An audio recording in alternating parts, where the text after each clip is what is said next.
بادشاہ کا انتقال۔ وقت بہت گزر جاتا ہے، نیک بادشاہ بوڑھا ہو جاتا ہے اور ایک دن ان کا انتقال ہو جاتا ہے۔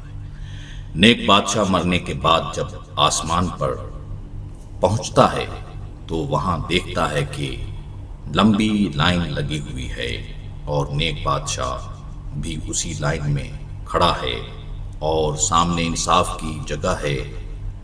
وہاں پر انصاف کرنے والے نیک روح ہوتے ہیں۔ اس سب کے دائیں طرف ایک بہت دور پر بہترین خوشحالی کی جگہ کا دروازہ ہوتا ہے اور بائیں طرف بہت دور پر بہت بڑا بھیانک سزا کا دروازہ ہوتا ہے۔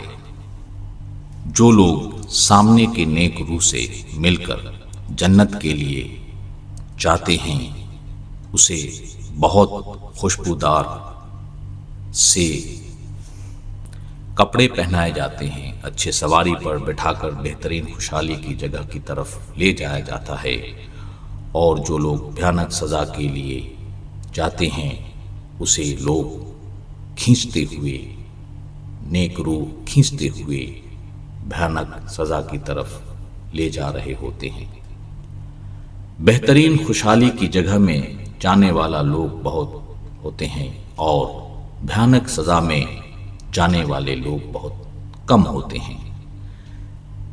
جب نیک بادشاہ کا نمبر آتا ہے تو سارے نیک روح ان کا احترام کرتے ہیں، انہیں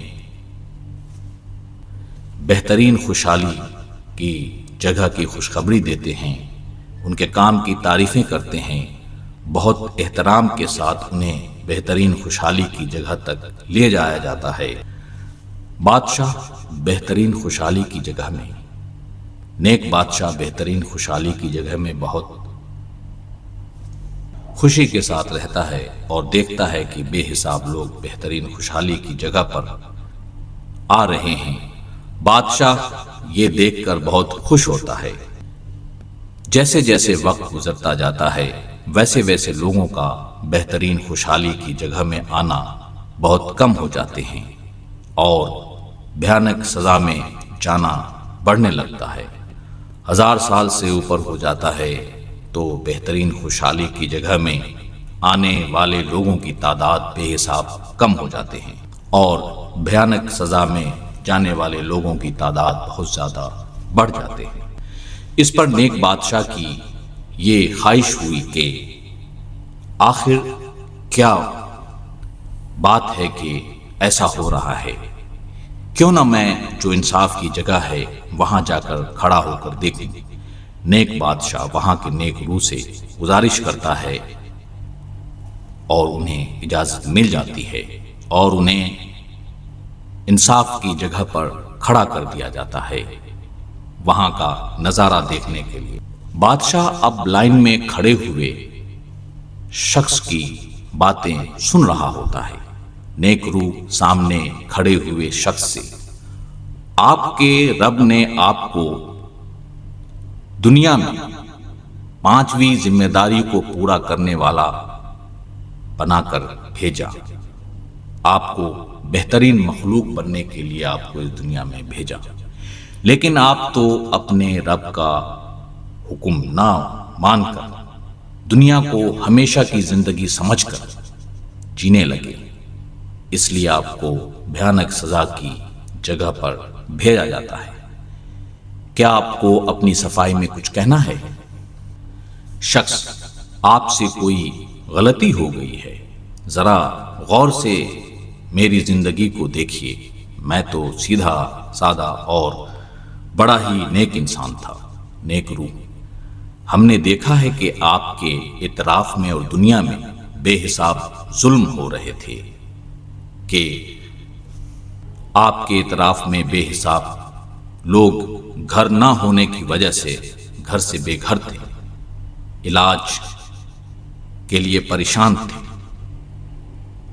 ان کے تن پر صحیح سے کپڑے بھی نہیں تھے۔ اس حالات پر ان کے لیے نہ تو آپ کوئی کوششیں کی اور نہ ہی تو آپ کو کوئی افسوس ہو رہا تھا، شخص: کیا آپ کو نہیں پتا کہ میں 5ویں ذمہ داری کے کتاب کا حافظ تھا؟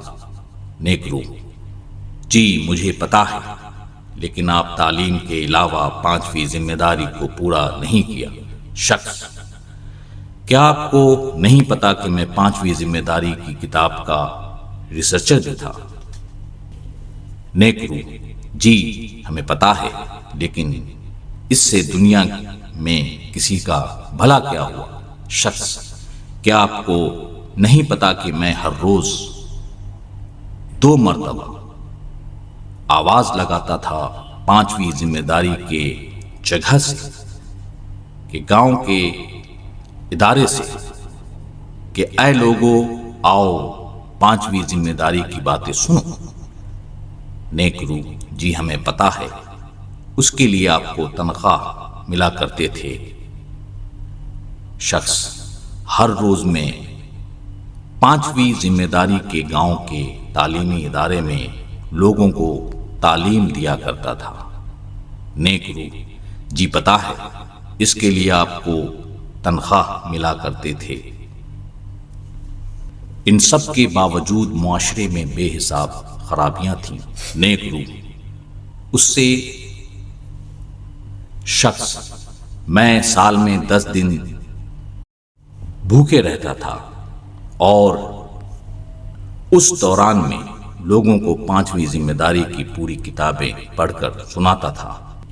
نیک روح: کتاب تو 1000 سال پہلے کی زبان میں تھے اور آپ اسی زبان میں سناتے تھے، جبکہ آج آپ کے ملک کی زبان کچھ اور ہے، تو نہ ہی لوگ سمجھے اور نہ ہی کسی نے عمل کیا۔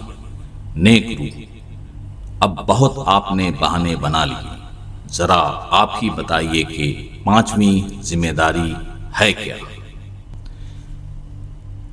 شخص: اپنے معاشرے میں مل جل کر اپنے اندر اس بات کا یقین لانا کہ ہم سب کا اور پوری دنیا کا بنانے والا کوئی ہے، موت کے بعد زندگی ہے، بہترین خوشحالی کی زندگی بھی ہے اور بہترین تباہی کی زندگی بھی ہے، اور غلط راستے پر چلا تو اسے بہترین تباہی کی جگہ ملے گی، اور صحیح راستے پر چلا انسان تو اسے بہترین خوشحالی کی جگہ ملے گی۔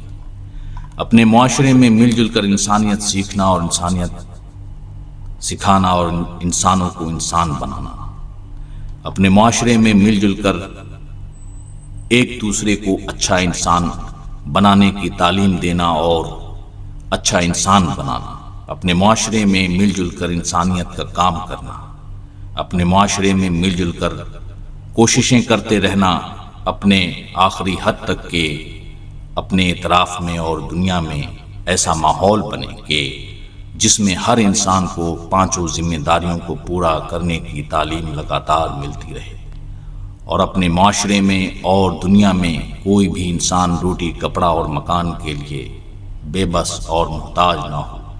نیک روح: ان ذمہ داریوں میں آپ نے صرف تعلیم سیکھا اور سکھایا، لیکن 5ویں ذمہ داری کا کام نہیں کیا، اس ذمہ داری کا مقصد پورا نہیں کیا۔ شخص: کیسی بات کرتے ہیں آپ؟ بھلائی کا کام کرنا اور بھلائی کا ماحول بنانا، یہ سب تو بہت مشکل ہے۔ لوگ تو صرف برکت کی باتوں کو ہی سنتے تھے، یعنی دن میں 2 بار 5ویں ذمہ داری کی تعلیم کی جگہ پر آنا، سال میں کتابیں سننا اور سال میں نیک بادشاہ کے گھر اور کا زیارت کرنا، غریب مسکین اور محتاجوں کو کبھی کبھار کھانا کھلا دینا، مل جل کر بھلائی کا کام کرنا اور ماحول بنانا تو بہت مشکل کام تھا۔ یہ کام تو میں خود نہیں کر سکا، میرے اولاد نہیں کر سکے، میرے بیوی اور بچے نہیں کر سکے، تو میں معاشرے میں ماحول کیسے بناتا؟ نیک روح: